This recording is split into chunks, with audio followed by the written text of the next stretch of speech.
لک الحمد یا اللہ والصلاة والسلام علیک یا سیدی یا رسول اللہ۔ احباب ذی وقار، آپ کی کلاس کا CR محمد ضیاء الحق چوہان آپ کی خدمت میں حاضر ہوں۔ خیر آبادی رضوی درس نظامی کورس کا 7واں ہفتہ وار پیپر فارسی قاعدہ کی تدریس اس میں جاری ہے اور ہر ہفتے ایک پیپر ہوتا ہے۔ 26 اکتوبر کو 7واں پیپر تھا۔ اس میں 5 سوالات تھے اور 5 کے جوابات لکھنے ضروری تھے۔ پہلا سوال اسم فاعل اور اسم مفعول کے بارے میں تھا، ان کی تعریف، ان کے بنانے کا طریقہ اور گفتن مصدر سے ایک ایک گردان۔ دوسرا سوال اسم تفضیل کے بارے میں تھا، اس کی تعریف، بنانے کا طریقہ اور خواندن مصدر سے گردان۔ اسم فاعل، مبالغہ اور اسم تفضیل کا بامی فرق بھی پوچھا گیا تھا۔ تیسرا سوال اسم ظرف کی تعریف، اس کے بنانے کا طریقہ اور اس کی قسمیں اور ان کی مثالیں۔ چوتھے سوال میں یہ ڈیمانڈ تھی کہ اسم اعلیٰ کی تعریف اور اس کے بنانے کا طریقہ بتایا جائے اور 2-3 مثالیں بیان کی جائیں۔ 5واں سوال حاصل مصدر پہ تھا، یہ کیا چیز ہے، اس میں اور مصدر میں کیا نسبت ہے، ان کا بامی فرق کیا ہے، اور چند مثالیں بھی مانگی گئی تھیں۔ اللہ کے فضل اور اس کے پیارے حبیب صلی اللہ تعالیٰ علیہ وآلہ وسلم کی رحمتوں کے طفیل، پہلے نمبر پہ آنے والا پیپر میرا ہی تھا۔ آئیے پیپر ملاحظہ کیجئے۔ پہلا سوال اسم فاعل کی تعریف۔ اسم فاعل وہ ہے جو ایسی ذات کو بتائے جس سے کوئی فعل واقع ہوا ہو۔ اسم فاعل بنانے کا طریقہ یہ ہے کہ امر کے آخری حرف کو زیر دے کر آگے نون دال ہے لگایا جائے، جیسے پرور، تو پال سے پرورندہ۔ پرور آخر میں جو رے ہے اس کو ہم نے زیر دے دی اور آگے نون دال ہے لگا دیا تو بن گیا پرورندہ، پالنے والا۔ اردو میں اسم فاعل بنانے کا طریقہ یہ ہے کہ مصدر کے آخری الف کو ہٹا کر یہ لگائیں اور آگے ایک لفظ بڑھا دیں، والا۔ جیسے پالنا، الف ختم کر دیں گے، اس کی بجائے یہ لگائیں گے تو ہو جائے گا پالنے، آگے لگا دیں گے والا، پالنے والا۔ اسم مفعول وہ ہے جو ایسی ذات کو بتائے جس پر کوئی فعل واقع ہوا ہو۔ اس کے بنانے کا طریقہ یہ ہے کہ مصدر کے آخری نون کو ہٹا کر ہے لگا دیں، جیسے پروردن، پالنا سے پروردہ۔ کیونکہ مصدر کے آخر سے نون ہٹانے سے ماضی مطلق بن جاتا ہے، اس لیے ہم یہ بھی کہہ سکتے ہیں کہ ماضی مطلق کے آخر میں ہے بڑھا کر اسم مفعول بنایا جاتا ہے۔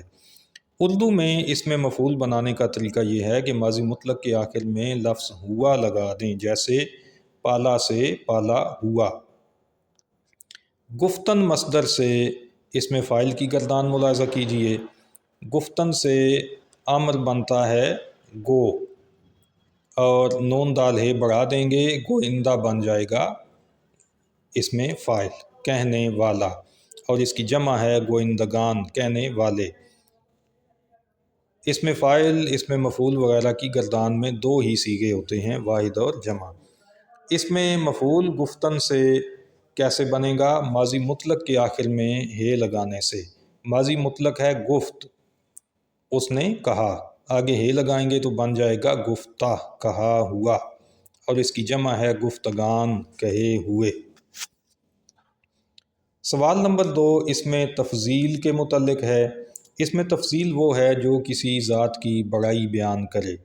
اسم تفضیل بنانے کا طریقہ یہ ہے کہ اسم فاعل کے آگے لفظ تر لگا دیں، جیسے پرورندہ، پالنے والا سے پرورندہ تر، زیادہ پالنے والا۔ اردو میں اسم تفضیل بنانے کا طریقہ یہ ہے کہ اسم فاعل سے پہلے لفظ زیادہ لگا دیں، جیسے پالنے والا سے زیادہ پالنے والا۔ خواندن سے خواند مضارع بنتا ہے، اور امر بنے گا خوان، تو پڑھ۔ اسی سے اس میں فاعل بنے گا خوانندہ، اور خوانندہ کے آگے جب تر لگائیں گے تو یہ اس میں تفضیل بن جائے گا، خوانندہ تر زیادہ پڑھنے والا، اور اس کی جمع ہوگی خوانندگان تر زیادہ پڑھنے والے۔ اس میں فاعل، اس میں مبالغہ اور اس میں تفضیل کا بامی فرق۔ اس میں فاعل میں ذاتی طور پر یعنی مطلقاً فاعلیت کا معنی پایا جاتا ہے، جبکہ اس میں مبالغہ میں زیادتی کے ساتھ اور اس میں تفضیل میں دوسروں کے مقابلے میں فاعلیت کا معنی پایا جاتا ہے۔ جیسے عربی میں حسن، حسان اور احسن، اس میں فاعل ہے حسن اچھا، اور اس میں مبالغہ بنے گا حسان زیادہ اچھا، اور احسن اس میں تفضیل ہے سب سے اچھا۔ فارسی میں کہیں گے بہ اچھا، بہتر، زیادہ اچھا، بہترین، سب سے اچھا۔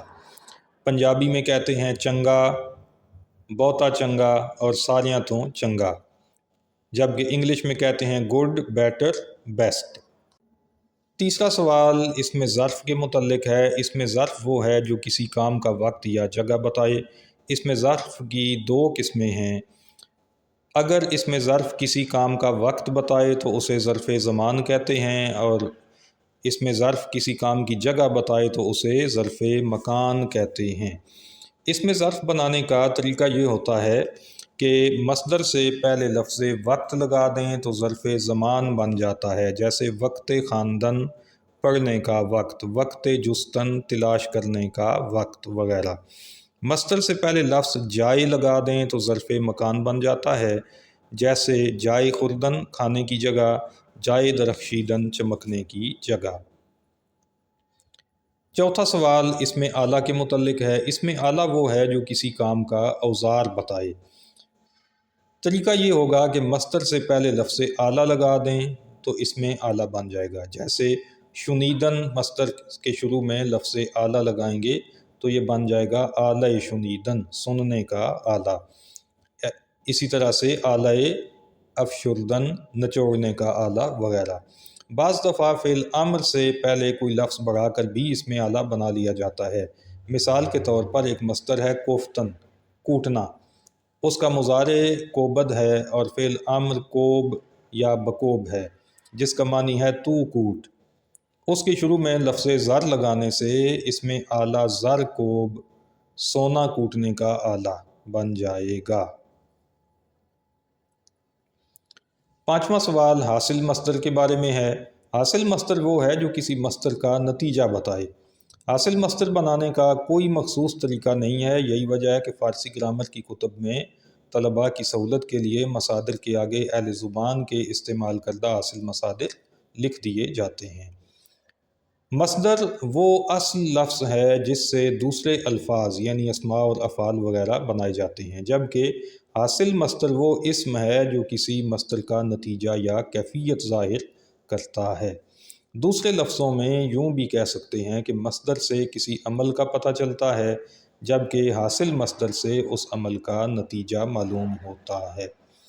حاصل مصدر کی چند مثالیں: پروردن، پالنا، اس سے حاصل مصدر بنا پرورش یعنی پالنے کا عمل۔ آرامیدن، آرام کرنا سے آرام۔ گفتن، بولنا سے گفتگو۔ آلائیدن، آلودہ ہونا سے آلودگی۔ آموختن، سیکھنا سے آموزش۔ اللہ رب العزت ہمیں علم دین حاصل کرنے، اچھی طرح محنت کر کے اس کو سمجھنے اور پھر اس کو دین حق کی ترویج و اشاعت کے لیے اپنی اور اپنے احباب کی اصلاح کے لیے استعمال کرنے کی توفیق عطا فرمائے، اور اسے ہمارے لیے ذریعہ نجات بنائے۔ آمین۔